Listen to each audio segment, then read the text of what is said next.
fato é que a imagem do presidente Jair Bolsonaro tem sido muito devastada nos últimos tempos, não só com essa CPI que retomou essa semana, mas principalmente, William, agora com essa questão, com essa perda, né, com essa rejeição da PEC do voto impresso, e até mesmo nessa própria reportagem que nós acabamos de ver aqui do nosso colega, o repórter Marcelo Matos, falando que a maior parte da população, 41,6%, confia nas urnas eletrônicas, e um ponto muito importante que o nosso entrevistado anterior comentou foi justamente essa divergência no texto, né? Que essa alteração no texto faz toda a diferença para a população e também para os próprios congressistas. Mas Bolsonaro tem consciência disso, quando ele fala, inclusive na live, que toda essa movimentação em cima do nome dele ou de esticar um processo contra ele, uma notícia crime, tem o objetivo de desgastar a sua imagem para usar lá na frente, para fins eleitorais. Então Bolsonaro tenta se proteger nessa batalha, trazendo seus argumentos como o voto impresso e outras, a interferência entre poderes, e ele é muito enfático, e ele vai realmente para o enfrentamento, como falou Amanda Klein. Olha, daqui a pouco, são 10 horas e 52 minutos, nós vamos trazer o Cristiano Advice para falar sobre da Arco Advice, o Cristiano Noronha, para falar... Já está a ponto? O Cristiano já está se posicionando. É só uma questão de ajuste do microfone dele. Enquanto isso, a gente tem a Associação Nacional dos Peritos Criminais Federais, que diz que a urna eletrônica é segura e não há provas de ilegitimidade eleitoral. Em nota, a entidade afirma que até o momento não foi apresentada qualquer evidência de fraudes nas eleições brasileiras. A associação informa ainda que o voto eletrônico trouxe avanços importantes. Dentre eles, o afastamento dos riscos decorrentes do voto em célula. William, mais uma vez temos aí mais uma entidade, né, de classe se colocando a favor aí, contra a PEC, contra o voto impresso, mais uma vez a favor do sistema atual, que na verdade, William, foi o sistema que elegeu todos os nossos representantes que estão aí com mandato hoje. Mas na visão de Bolsonaro, não é... Eu vou até aproveitar, o Cristiano Noronha está disponível, posso falar? Cristiano Noronha da Arco Advice. Cris, muito bom dia. Esse texto, nós falávamos sobre a presença da cédula, para você lá, como cidadão, marcar o teu xizinho. Na verdade, o voto impresso é a possibilidade de auditar ele. Ou seja, a máquina vai imprimir um determinado papel e dizer assim, o Cristiano Noronha da Arco Advice votou para presidente no fulaninho A ou no fulaninho B. Esse material vai ficar guardado.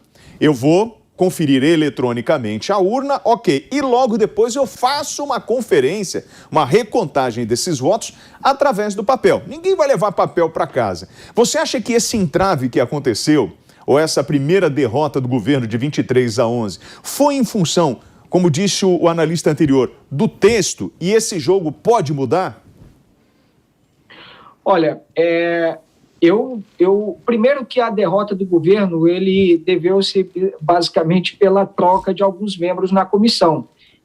A comissão teve alguns dos seus integrantes substituídos, então esse placar ele foi alterado. Então não é a formação original da comissão. Mas o que eu percebo também é que no Congresso Nacional como um todo ainda não há o apoiamento suficiente de deputados e de senadores para aprovar uma proposta como essa.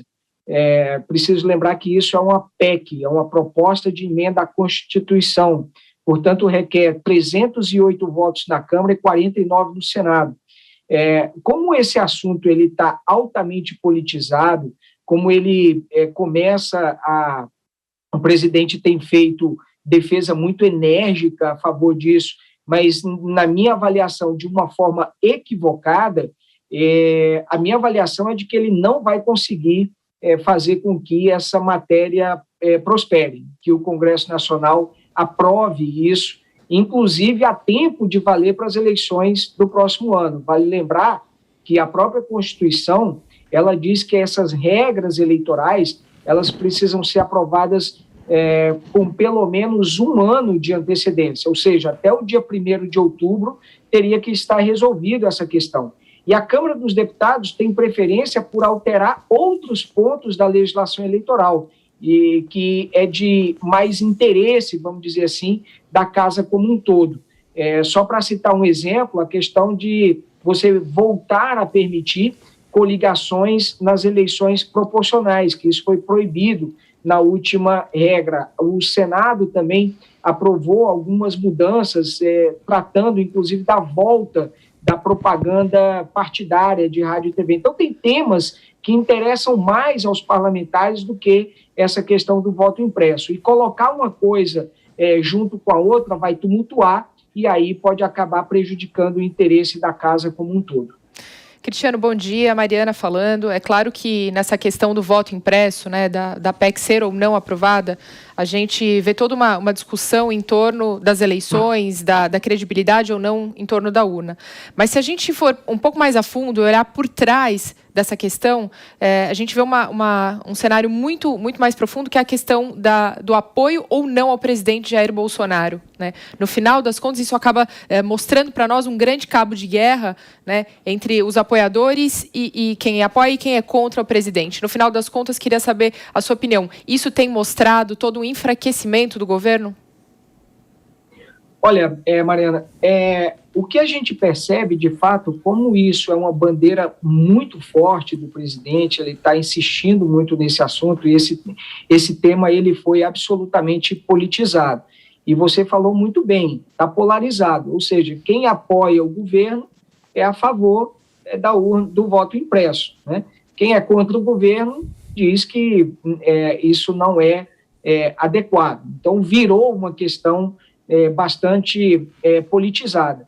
E no Congresso Nacional, essa semana, a gente teve a oportunidade de confirmar que o Congresso Nacional ele tem dois posicionamentos. Um em relação a temas específicos que o presidente defende, das suas, inclusive, que integram também que integra a sua pauta conservadora, por exemplo, e a agenda econômica.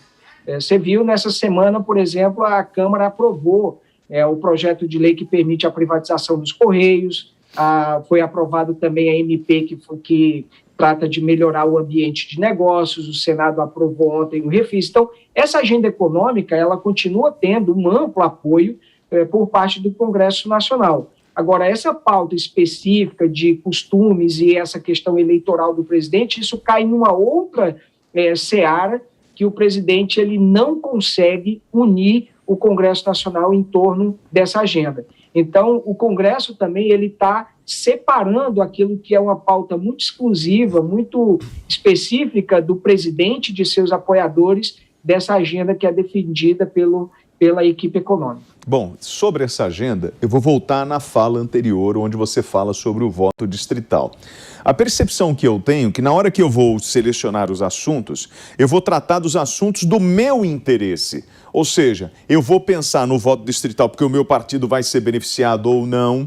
Eu vou votar em cima da urna eletrônica porque se eu vou ser beneficiado ou não. É uma troca de favores isso? Na verdade, a política brasileira ela está baseada na reeleição do parlamentar? Olha, esse tema, Fernando, eu não acho que esteja relacionado exatamente nisso, né, nessa troca. Agora, por óbvio que os parlamentares, eles acabam... existe uma questão de sobrevivência que pesa muito forte no Congresso Nacional. Então, você veja, essa questão, por exemplo, do retorno do voto, o retorno da coligação nas eleições proporcionais. Isso, muitos partidos pequenos, eles não conseguem atingir o quociente eleitoral. Eles estão preocupados com isso. Então, para dizer que não está voltando com esse ponto da coligação nas eleições proporcionais, eles estão discutindo a possibilidade de se criar o que se chama de federação de partidos, que é uma coligação partidária com um prazo maior, um prazo de 4 anos, enquanto durar, por exemplo, a legislatura. A própria questão do retorno da propaganda partidária, isso ajuda muito os partidos a testar nomes, a fazer propagandas de personalidades. Então, também, a partir do momento que isso foi encerrado, né, muitas vezes, muita gente aqui deve lembrar que a gente, ali, 8h30, sempre era interrompido por uma propaganda eleitoral, isso não tem mais, porque a legislação acabou. Então, os parlamentares querem voltar com isso. A própria questão do fundão eleitoral, que os parlamentares também estão querendo aumentar os recursos destinados às campanhas eleitorais. Então, muitas das vezes é uma questão de sobrevivência político-partidária. Muitos partidos acham que podem ter dificuldade, eventualmente, com base nas regras atuais, de eventualmente conseguir representação na Câmara, e eles vão tentando fazer essas alterações para se manter, né, com representação no Congresso Nacional. Vale dizer que eleger um deputado federal é estrategicamente muito importante para vários partidos. Por quê? Porque a partir da bancada que você elege para a Câmara é que você que os partidos têm mais tempo de televisão, por exemplo, ou mais recursos também, mais recursos também do fundo partidário. Então, passa a ser uma questão fundamental, passa a ser uma questão de sobrevivência, de interesse desses partidos políticos no Congresso. Cristiano, ainda voltando um pouquinho para essa questão do voto impresso, mais especificamente sobre o cancelamento da reunião entre os três poderes realizada ontem, anunciada ontem, né, pelo Fux, isso evidencia aí uma crise enorme, né, entre os três poderes, e inclusive uma série de autoridades têm falado até sobre uma crise sem precedentes aí desde a ditadura militar. Queria saber a sua opinião sobre esse assunto. Você acha que para onde estamos caminhando? O que nós podemos esperar de 2022, Cristiano? Olha, Mariana, me preocupa muito essa tensão, essa situação. Definitivamente, isso não é bom para a nossa democracia. É muito importante, num regime democrático, né, ainda que você discorde de determinadas decisões de determinados poderes, mas o respeito a essas instituições não eu posso não gostar do presidente da República, mas eu tenho que respeitar a presidência da República. Eu posso não gostar das decisões do Supremo Tribunal Federal, mas eu tenho que respeitar a instituição e as decisões que ali são tomadas, né? Então, eu vejo isso com muita preocupação. Não é bom, porque por mais que os poderes eles sejam independentes, a nossa Constituição fala em harmonia. Então, a partir do momento que você fulaniza determinadas críticas, isso de fato não é bom. É muito saudável que os chefes dos três poderes mantenham um canal de comunicação permanente e constante e desobstruído. Vale dizer que a gente enfrenta um problema muito sério de pandemia e que e também isso teve consequências muito graves para a nossa economia, e de uma forma geral as soluções que a população espera acabam passando por esses três poderes. O legislativo tem que, muitas das vezes, decidir questões para combater a pandemia, o executivo tem que executar essas políticas públicas. Muitas dessas questões acabam sendo judicializadas, o judiciário, e essas coisas acabam parando no Supremo Tribunal Federal. Então, eu vejo isso com preocupação, e considerando que a cada dia que passa a gente se aproxima das eleições de 2022, a minha preocupação é que essa escalada de polarização aumente e, eventualmente, a gente chegue numa situação mais séria, porque a polarização, né, isso é como um jogo de futebol. As torcidas vão se provocando, mas no dia do jogo, um time que perde, eventualmente acaba criando uma confusão, e o que a gente vê é briga em estádio, a polícia tendo que intervir. Então, não é uma situação que eu vejo com bons olhos. É muito importante que o canal de comunicação ele seja restabelecido, para que a gente tenha um funcionamento respeitoso entre os chefes dos poderes. Hoje a Mari conversava com a gente aqui sobre esse mestre de cerimônias capaz de fazer esse cimento místico e unir todas as instituições. Pode ser o nordestino da Casa Civil, Ciro Nogueira, que falou o seguinte: sou aqui o amortecedor, presidente. Sou um representante nordestino e estarei junto com o meu povo para trabalhar em prol do Brasil. Você acredita nesse amortecedor, Ciro?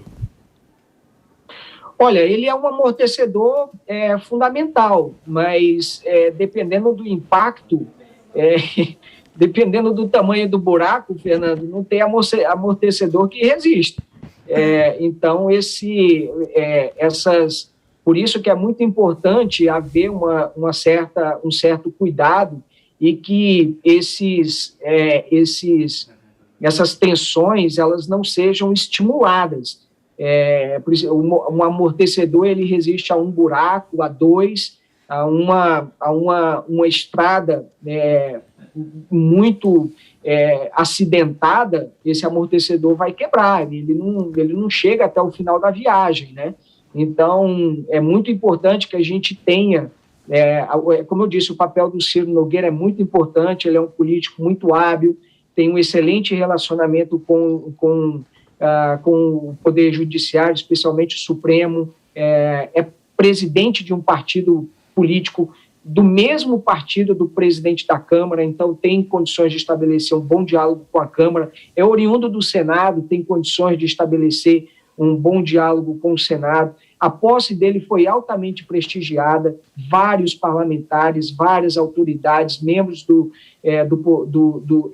meio militar. Isso mostra o prestígio que o senador tem. Agora, como eu disse, um amortecedor ele não resiste a também uma viagem assim tão acidentada, né? Preciso que a gente tenha coloque panos quentes nessa situação. Bom, a gente vai acompanhando aqui na PAN os obstáculos dessa estrada até o ano de 2022, ao período de eleição. O Cristiano Noronha, da Arco Advice. Um abraço, bom final de semana, Cris.